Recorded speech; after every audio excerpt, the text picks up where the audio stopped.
Part 2, Stork. You can't change laws without first changing human nature. Nurse Greta. You can't change human nature without first changing the law. Nurse Yvonne. Chapter 9, Mother. The mother's 19, but she doesn't feel that old. She feels no wiser, no more capable of dealing with this situation than a little girl. When, she wonders, did she stop being a child? The law says it was when she turned 18, but the law doesn't know her. Still aching from the trauma of delivery, she holds her newborn close. It's just after dawn on a chilly morning. She moves through back alleys, not a soul around. Dumpsters cast angular black shadows, broken bottles everywhere. She knows this is the perfect time of day to do this. There's less of a chance that coyotes or other scavengers would be out. She couldn't bear the thought of the baby suffering needlessly. A large green dumpster looms before her, listing crookedly on uneven pavement of the alley. She holds the baby tight as if the dumpster might grow hands and pull the baby into its filthy depths. Maneuvering around it, she continues down the alley. There was a time, shortly after the Bill of Life was passed, that dumpsters such as that would be tempting to girls like her, desperate girls who would leave unwanted newborns in the trash. It had become so common that it wasn't even deemed newsworthy anymore. It had just become a part of life. Funny, the Bill of Life was supposed to protect the sanctity of life. Instead, it just made life cheap. Thank goodness for the Storking Initiative, that wonderful law that allows girls like her a far better alternative. As dawn becomes early morning, she leaves the alley and enters a neighborhood that gets better with each street she crosses. The homes are large and inviting. This is the right neighborhood for Storking. She chooses a home shrewdly. The house she decides on isn't the largest, but it's not the smallest either.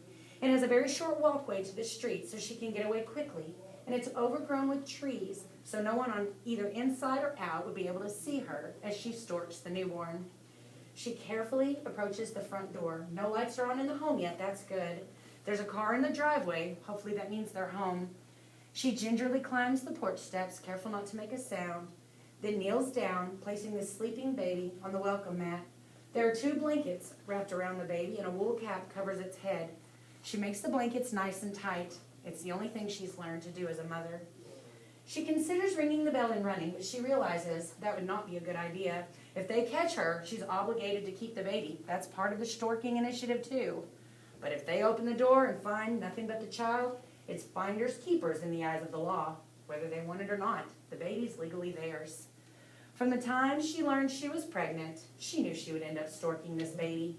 She had hoped when she finally saw it, looking up at her so helplessly, she might change her mind, but who's she kidding? With neither the skill nor the desire to be a mother at this point in life, storking had always been her best option. She realizes she's lingered longer than wise. There's an upstairs light on now, so she forces herself to look away from the sleeping newborn and leaves. With the burden now lifted from her, she has sudden strength. She now has a second chance at life, and this time she'll be smarter. She's sure of it. As she hurries down the street, she thinks how wonderful it is she can get a second chance. How wonderful it is that she can dismiss her responsibility so easily. Chapter 10, Risa. Several streets away from the storked newborn at the edge of a dense wood, Risa stands at the door of a home. She rings the bell and a woman answers in her bathrobe. Risa offers the woman a big smile. Hi, my name is Dee Dee, and I'm collecting clothes and food for our school, and we're giving them to the homeless, and it's like a competition. Whoever gets the most wins a trip to Florida or something, so it'd be really, really great if you could help out. The sleepy woman tries to get her brain up to speed with Dee Dee, airhead for the homeless. The woman can't get a word in edgewise because Dee Dee talks way too fast. If Risa had a piece of chewing gum, she would have puffed a bubble somewhere in there to add more authenticity. Please, please, pretty please, I'm in second place right now. The woman at the door sighs, resigned to the fact that Dee Dee isn't going away empty-handed. And sometimes the best way to get rid of girls like this is just to give them something. I'll be right back, the woman says. 3 minutes later, Risa walks away from the house with a bag full of clothes and canned food. That was amazing, says Connor, who had been watching with Lev from the edge of the woods. What can I say? I'm an artist, she says. It's like playing the piano. You just have to know which keys to strike in people. Connor smiles. You're right, this is way better than stealing. Actually, says Lev, scamming is stealing. Risa feels a bit prickly and uncomfortable at the thought, but she tries not to show it. Maybe so, says Connor, but it's stealing with style. The woods have ended at a tract community. Manicured lawns have turned yellow along with the leaves. Autumn's truly taken hold. The homes are almost identical, but not quite. Full of people, almost identical, but not quite. It's a world Risa knows about only through magazines and TV. To her, suburbia is a magical kingdom. Perhaps that's why Risa was the one who had the nerve to approach the house and pretend to be Dee Dee. The neighborhood drew her like the smell of fresh bread baking in the industrial ovens of Ohio State Home 23. Back in the woods where they can't be seen from anyone's window, they check their goodie bag as if it's full of Halloween candy. There's a pair of pants and a blue button-down shirt that fits Connor. There's a jacket that fits Lev. There are no clothes for Risa, but that's okay. She can play Dee Dee again at a different house. I still don't know how changing our clothes is going to make a difference, Connor says. Do you ever watch TV? Asks Risa. On the cop shows, they always describe what the perp was wearing when they put out an APB. We're not perps, says Connor. We're AWOLs. We're felons, says Lev. Because what we're doing, is a federal crime. What, stealing clothes? Asks Connor. No, stealing ourselves. Once the Unwind orders are signed, we all became government property. Kicking AWOL makes us federal criminals. It doesn't sit well with Risa, or for that matter with Connor, but they both shake it off. This excursion into a populated area is dangerous but necessary. Perhaps as the morning goes on, they can find a library where they can download maps and find themselves a wilderness large enough to get lost in for good. There are rumors of hidden communities of AWOL unwinds. Maybe they can find one. As they move cautiously through the neighborhood, a woman approaches them. Just a girl, really, maybe 19 or 20. She walks fast, but she's walking funny, like she's got an injury or is recovering from one. Risa's certain she's going to see them and recognize them, but the girl passes without even making eye contact and hurries around the corner. Chapter 11, Connor. Exposed, vulnerable, Connor wishes they could have stayed in the woods, but there are only so many acorns and berries he can eat. They'll find food in town, food and information. This is the best time not to get noticed, Connor tells the others. Everyone's in a hurry in the morning, late to work or whatever. Connor finds a newspaper in the bushes and is thrown by a delivery boy. Look at this, says Lev, a newspaper. How retro is that? Does it even talk about us? Asks Lev. He says it like it's a good thing. The three of them scan the front page. The war in Australia, lying politicians, the same old stuff. Connor turns the page clumsily. The pages are large and awkward, and they tear easily and catch the breeze like a kite, making it hard to read. No mention of them on page 2 or page 3. Maybe it's an old newspaper, suggests Risa. Connor checks the date at the top. No, it's today's. He fights against the breeze to turn the page. Ah, there it is. The headline reads, Pile Up on Interstate. It's a very small article. A morning accident, blah, blah, blah, traffic stalled for hours, blah, blah, blah. The article mentions the dead bus driver, the fact the road was closed for 3 hours, but nothing about them. Connor reads the last line of the article. It is believed that police activity in the area may have distracted drivers leading to the accident. They're all dumbfounded. For Connor, there's a sense of relief, a sense of gotten away with something huge. That can't be right, says Lev. I was kidnapped, or at least they think I was. That should be in the news. Lev's right, says Risa. They always have incidents with unwinds in the news. If we're not there, there's a reason. Connor can't believe these two are looking a gift horse in the mouth. He speaks slowly as if to idiots. No news reports means no pictures. That means people won't recognize us. I don't see why that's a problem. Risa folds her arms. Why are there no pictures? I don't know. Maybe the police are trying to keep it quiet because they don't want people to know they screwed up. Risa shakes her head. It doesn't feel right. Who cares how it feels? Keep your voice down, Risa says in an angry whisper. Connor fights to keep his temper under control. He doesn't say anything for fear he's going to start yelling again and draw attention to them. He can see Risa puzzling over the situation and Lev looking back and forth between the two of them. Risa's not stupid, thinks Connor. She's going to figure out this is a good thing and that she's worrying for nothing. But instead, Risa says, if we're never in the news, then who's going to know if we live or die? See, if it's all over the news that they're tracking us, then when they find us, they'll take us down with trank bullets and take us to harvest camp, right? Connor has no idea why she's stating the obvious. What's your point? What if they don't want to take us to be unwound? What if they want us dead? Connor opens his mouth to tell her how stupid that is, but stops himself because it's not stupid at all. Lev, says Risa, your family's pretty rich, right? Lev shrugs modestly, I guess.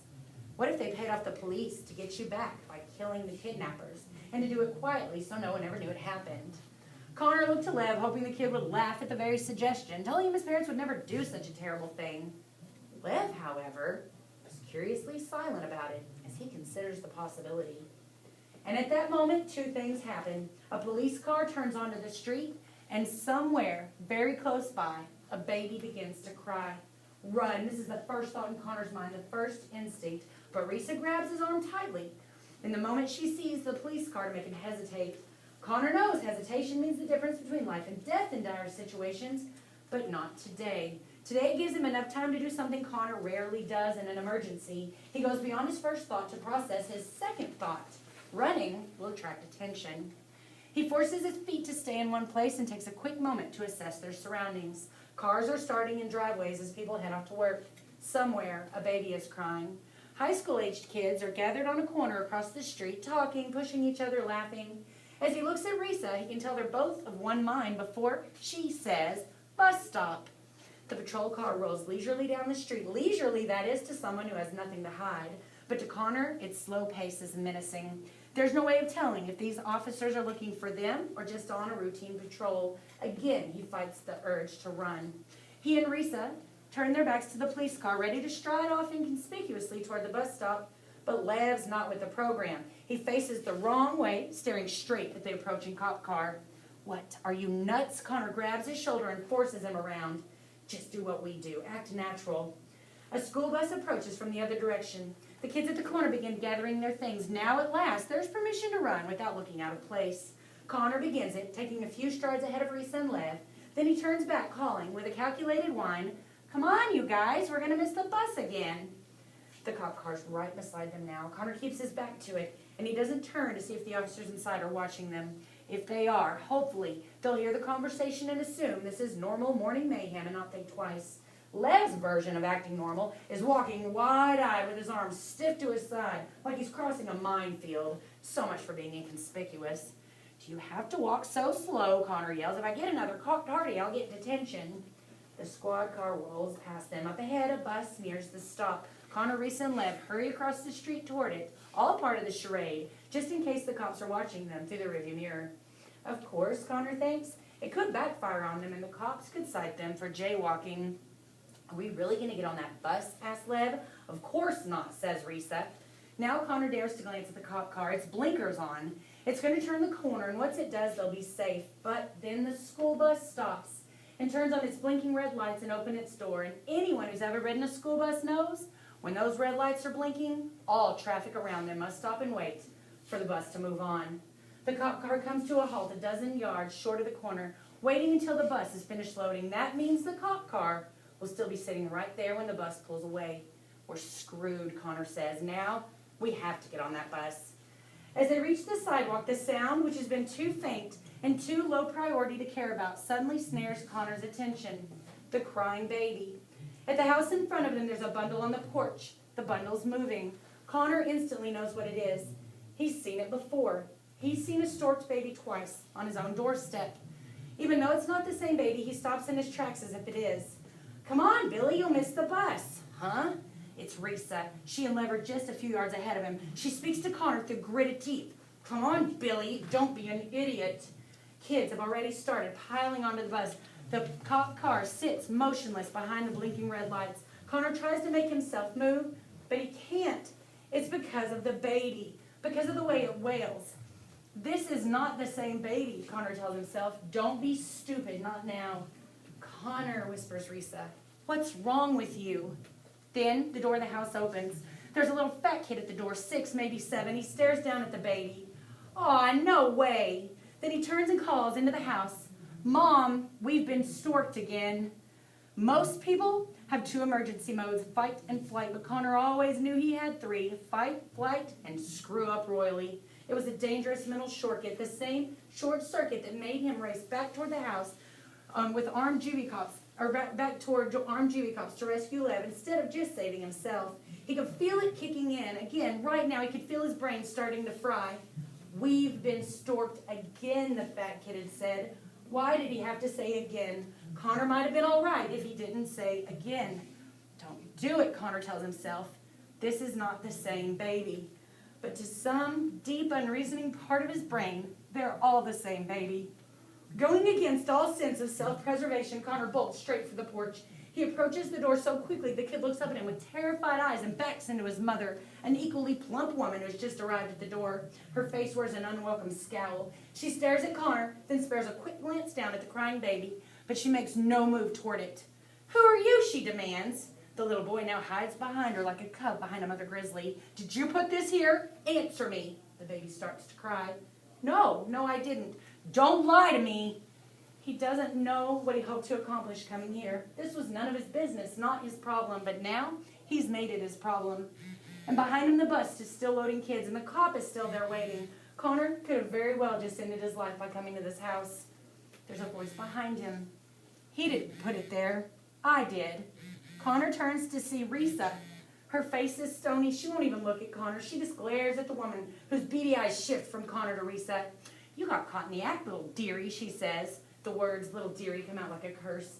"The law might let you stork, but only if you don't get caught. So take your baby and go before I call those cops over there." Connor tries desperately to unfry his brain. But, "Just shut up," says Risa, her voice full of venom and accusation. This makes the woman at the door smile, but it's not a pleasant thing. "Daddy here ruined it for you, didn't he? He came back instead of just running away." The woman spares a quick, dismissive look at Connor. "First rule of motherhood, dearie, men are screw-ups. Learn it now and you'll be a whole lot happier." Between them, the baby still cries. It's like a game of steal the bacon when no one wants to take the bacon. Finally, Risa bends down and lifts the baby from the welcome mat, holding it close to her. It still cries, but much more softly now. "Now get out of here," says the fat woman, "or you're going to be talking to those cops." Connor turns to see the cop car partially blocked by the school bus. Lev stands halfway in and halfway out of the bus, keeping the door from closing, a look of utter desperation on his face. The irritated bus driver peers out at him. "Come on, I don't have all day." Connor and Risa turn away from the woman at the door and hurry for the bus. "Risa, don't," she snaps. "I don't want to hear it." Connor feels as broken as he did the moment he found out his parents had signed the order to unwind him. Back then, however, he had anger to help dilute the fear and shock. There's no anger in him now, except for anger at himself.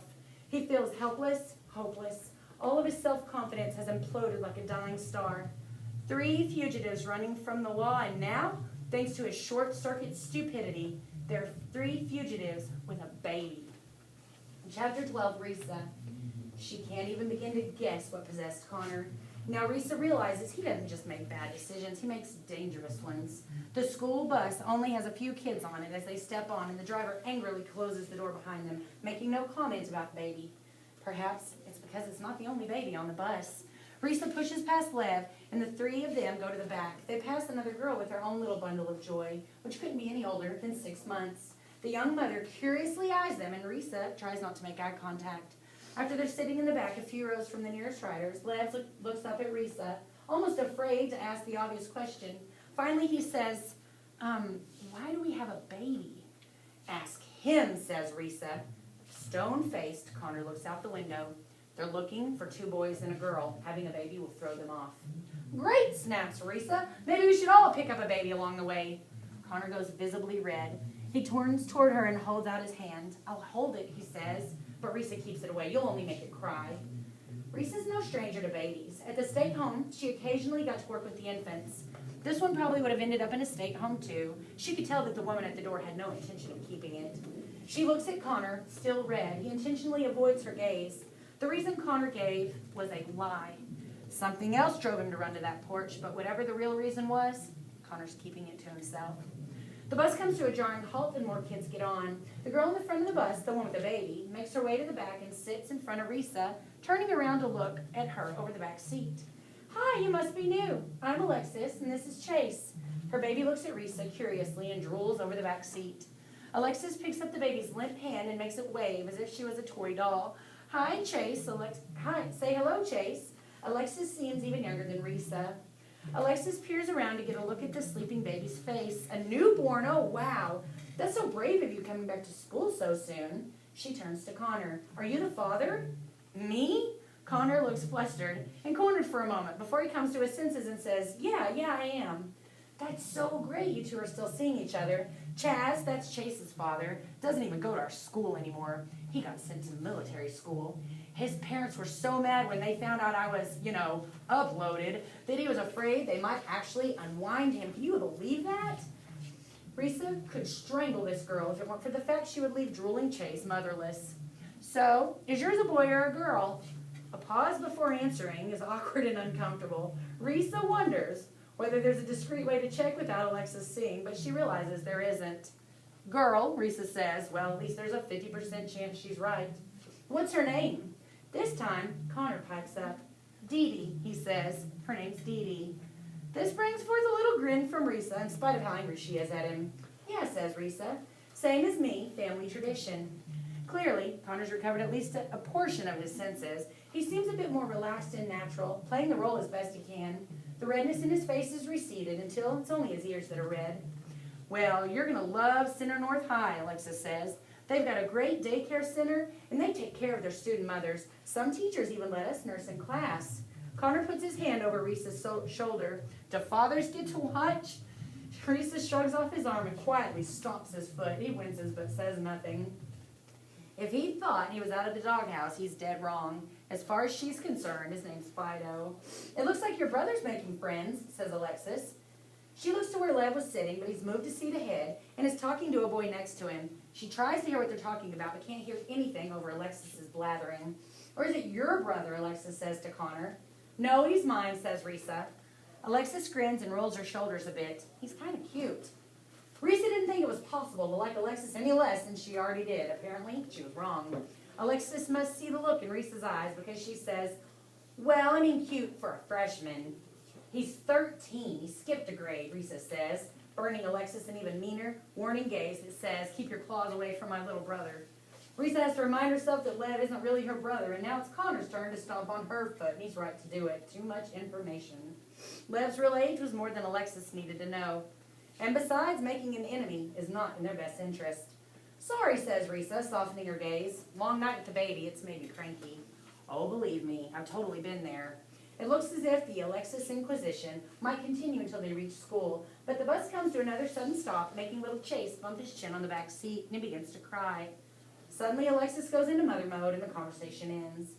Risa heaves a deep sigh, and Connor says, I really am sorry about this. Although he sounds sincere, she's not accepting any apologies.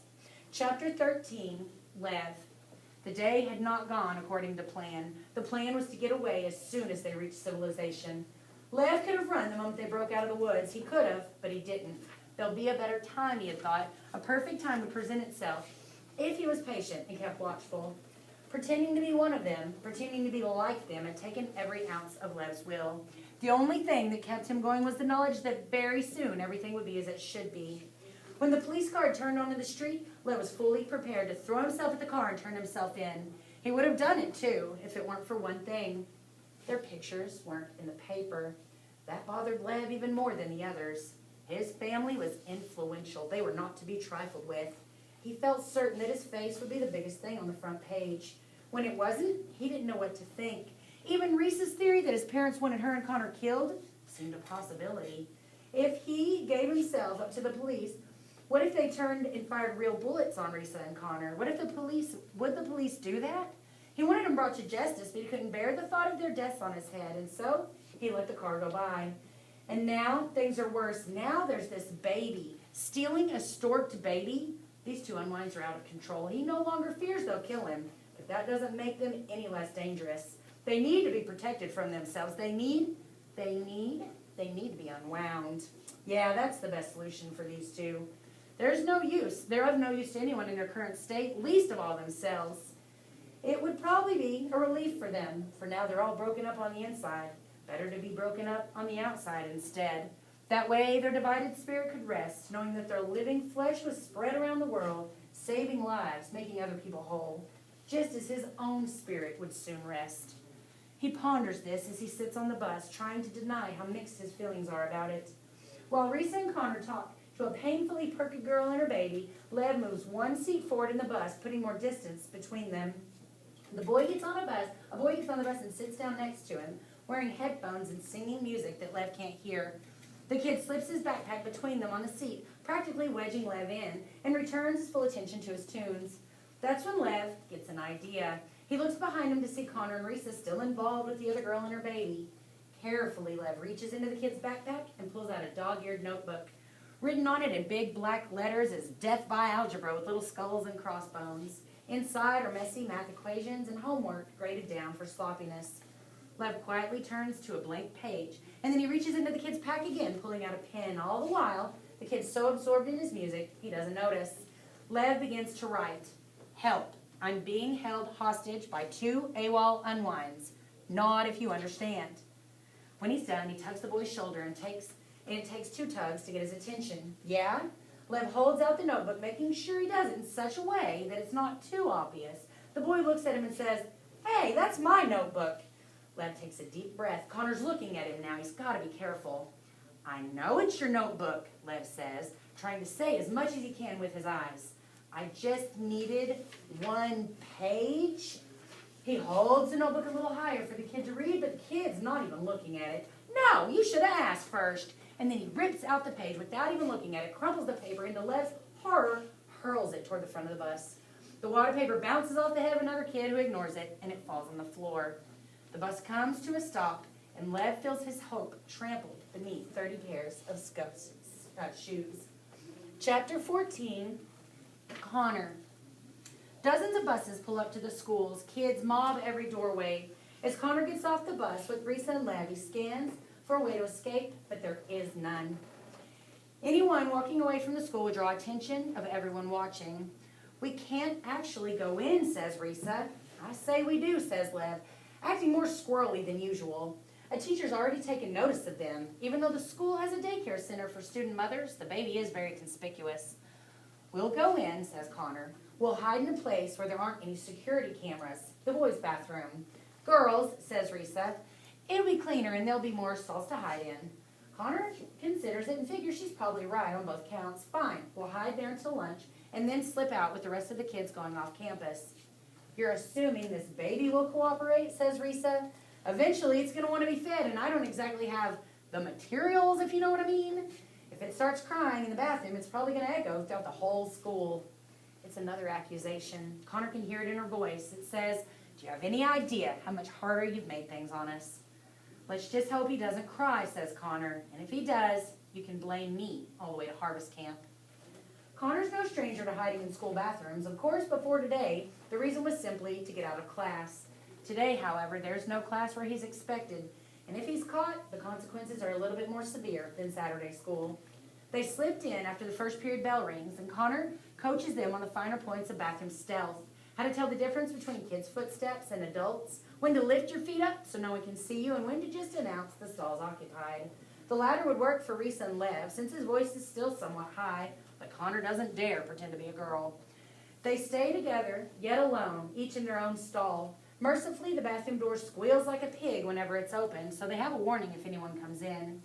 There are a few girls at the beginning of first period, but then it quiets down, and they're left with no sound but the echoing drizzle of a leaky flush handle. "We won't make it here till lunch," Risa announces from the stall to Connor's left, "even if the baby stays asleep." "Oh, you'd be surprised how long you can hide in a bathroom." "You mean you've done this often?" asked Lev in the stall to the right. Connor knows this fits right into Lev's image of Connor as a bad seed. Fine, let him think that. He's probably right. The bathroom door squeals, and then it falls silent. Dull, rapid footsteps. It's a student in sneakers. Lev and Connor raise their feet. Risa keeps hers down as they planned. The baby gurgles, and Risa clears her throat, masking the noise perfectly. The girl's in and out in less than a minute. After the bathroom door squeals closed, the baby coughs. Connor notices it's a quick, clean sound, not sickly at all. Good. "By the way," says Risa, "it is a girl." Connor thinks to offer to hold it once more, but figures right now it'd be more trouble than it's worth. He doesn't know how to hold a baby to keep it from crying. Connor decides he has to tell them why he went temporarily insane and took the baby. He owes them that much. "It was because of what the kids said," Connor said gently. "What?" "Back at the house, the fat kid at the door. He said they'd been storked again." "So what?" says Risa. "Lots of people get storked more than once." Then from the other side, Connor hears, "That's what happened to my family. I have 2 brothers and a sister who were brought by stork before I was born. It was never a problem." Connor wonders if Lev actually thinks the stork brought them, or if he's just using an expression. He decides he'd rather not know. What a wonderful family. They take in storked babies and send their own flesh and blood to be unwound. Oh, sorry, tithed. Clearly offended, Lev says, tithing's in the Bible. You're supposed to give 10% of everything. And storking's in the Bible too. No, it isn't. Moses, says Lev, Moses was put in a basket in the Nile and was found by the Pharaoh's daughter. He was the first storked baby, and look what happened to him. Yeah, says Connor, but what happened to the next baby she found on the Nile? Will you keep your voice down, says Risa. People could hear you in the hall, and anyway, you might wake Dee Dee. Connor takes a moment to collect his thoughts, and when he speaks again, it's in a whisper, but in a tiled room, there are no whispers. We got storked when I was 7. Big deal, says Risa. No, this was a big deal for a whole lot of reasons. See, there were already 2 natural kids in my family. My parents weren't planning on having any more. Anyway, this baby shows up at our door, and my parents start freaking out. And then they have an idea.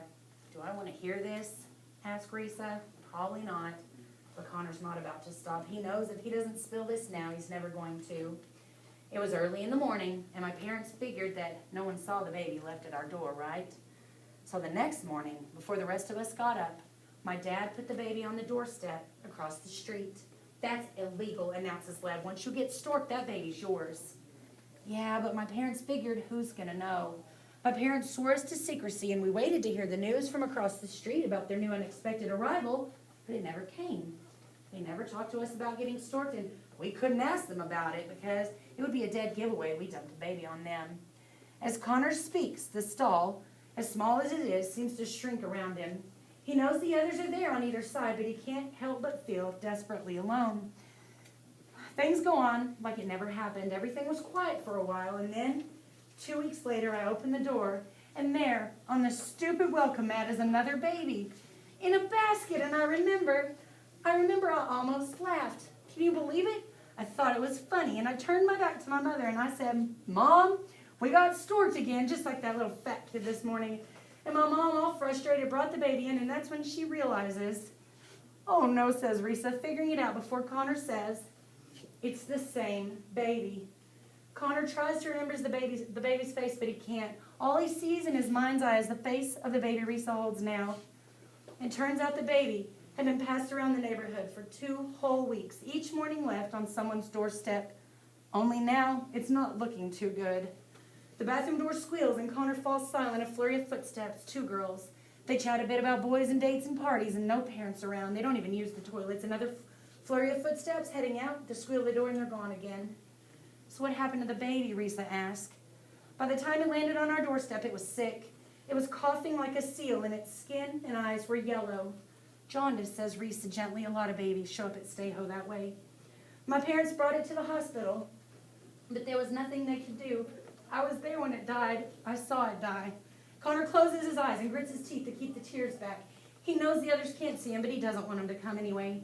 I remembered thinking, if a baby was going to be so unloved, why would God want it brought into the world? He wonders if Lev will have some pronouncement on the topic after all. When it comes to God, Lev claimed to have all the answers, but all Lev says is, I didn't know you believed in God. Connor takes a moment to push his emotions down, and then he continues. Anyway, since it was legally ours, we paid for the funeral. It didn't even have a name, and my parents couldn't bear to give it one. It was just Baby Lassiter. And even though no one wanted it, the entire neighborhood came to the funeral. People were crying like it was their baby that had died. And that's when I realized that the people who were crying, they were the ones that passed that baby around. They were the ones, just like my own parents, who had a hand in killing it. There's a silence now. The leaky flush handle drizzles. Next door in the boys' bathroom, a toilet flushes, and the sound echoes hollowly around them. People shouldn't give babies away that get left on their door, Lev finally says. People shouldn't stork their babies, Risa responds. People shouldn't do a lot of things, says Connor. He knows they're both right, but it doesn't make a difference. In a perfect world, mothers would all want their babies, and strangers would open up their homes to the unloved. In a perfect world, everything would be black or white, or right or wrong, and everyone would know the difference.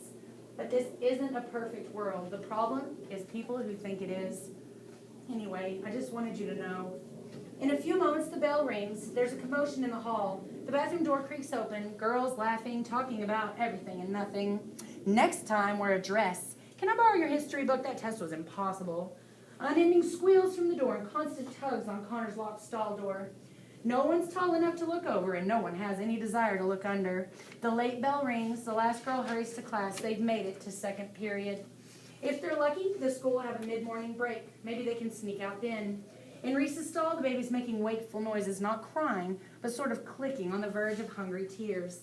Should we change stalls, Risa says. Repeat visitors might get suspicious if they see my feet in the same stall. Good idea. Listening closely to make sure he can't hear any footfalls in the hall, Connor pulls open his stall, switching places with Risa. Lev's door is open as well, but he's not coming out. Connor pushes Lev's door open all the way. He's not there. Lev, he looks to Risa, who just shakes her head. They check every stall, then they check the one Lev was in again, as if he might reappear, but he doesn't. Lev is gone, and the baby begins wailing for all it's worth. Golly,